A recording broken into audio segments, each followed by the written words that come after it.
Armchair travel tonight on Great Tastes of Manitoba. We made 3 incredible recipes here with Manitoba beef producers and Elizabeth Harms. Thank you so much for sharing that and your experiences with us tonight as well. We're going to revisit those recipes in just a moment. But of course, a huge part of season 31 is that we're introducing you to the incredible people bringing you the products that we use and hopefully you use as well every week. So let's have another look right now.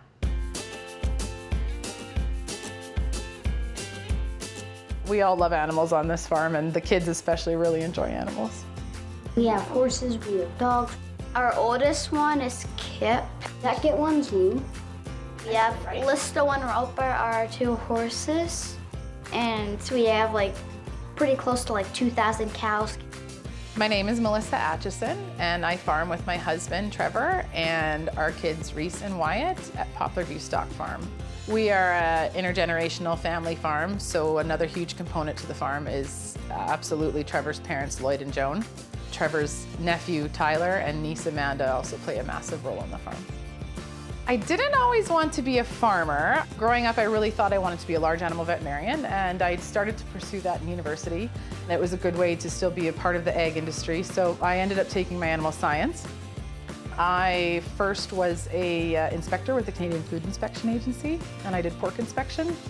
And then after that, I was a livestock specialist for the Department of Agriculture for 8 years. And then now I'm here at the farm. On the farm, we're mostly cow-calf, so we have a big cow-calf herd, and we calve out approximately 650 to 700 cows every year. And then we background those calves as well, and then we have a small amount of cash crop.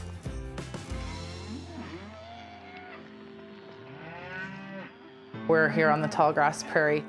There's not a lot of virgin prairie left, but there's a lot of rejuvenation happening.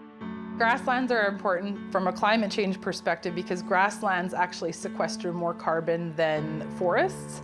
We use our cattle the way the bison used to graze, so that would really contribute to the health of the grasslands here.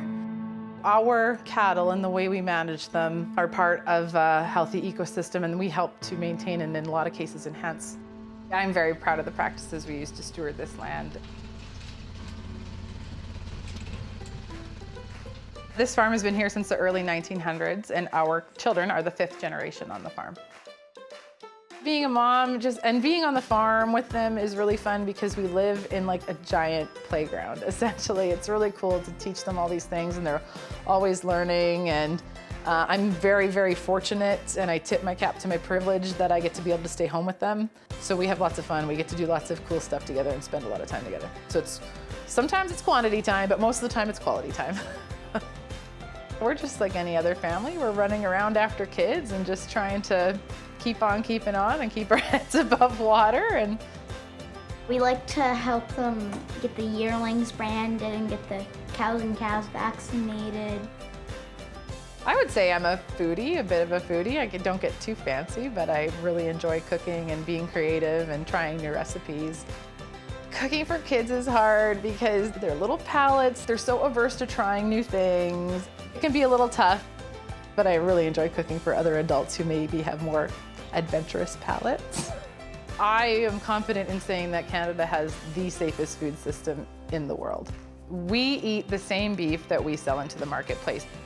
No matter where you purchase beef in Canada, you are getting a really exceptional product. Canadian beef is known internationally as a really, really high quality product. So if you're buying it direct from a farm, if you're buying it from a big box store or retailer, if you're getting it at a restaurant, if it's Canadian beef, you are supporting a Canadian rancher.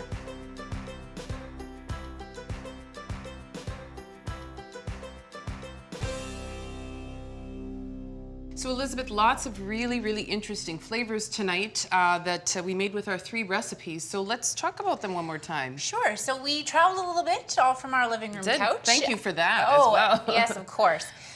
So we started in South America, and we grilled some skirt steak with that chimichurri, that fresh, herby, garlicky sauce. Skirt steak, skirt steak. Say that 5 times fast. Just twice. And then we moved to China, and we made this gorgeous curry stir fry using that curry powder and having that amazing flavor and aroma coming from it. And then finally we ended off in Germany talking about something that's near and dear to my heart, the sauerbraten or sour roast meat, if we prefer in English. And yeah.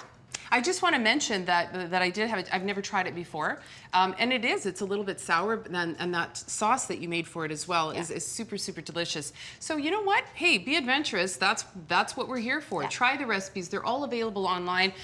We would love to get your response to sauerbraten if you try it.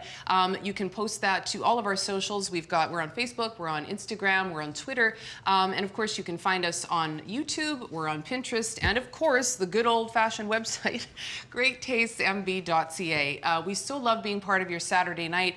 Thank you so much for sharing some of yours with us as well, and we'll see you next week right here on Great Tastes of Manitoba.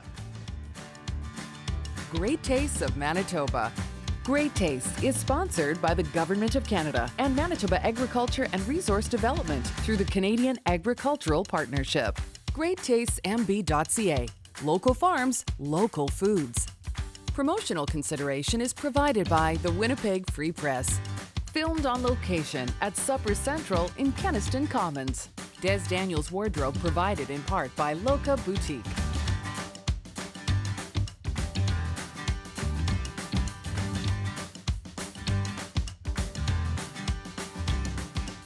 Great Taste is produced by Frank Digital.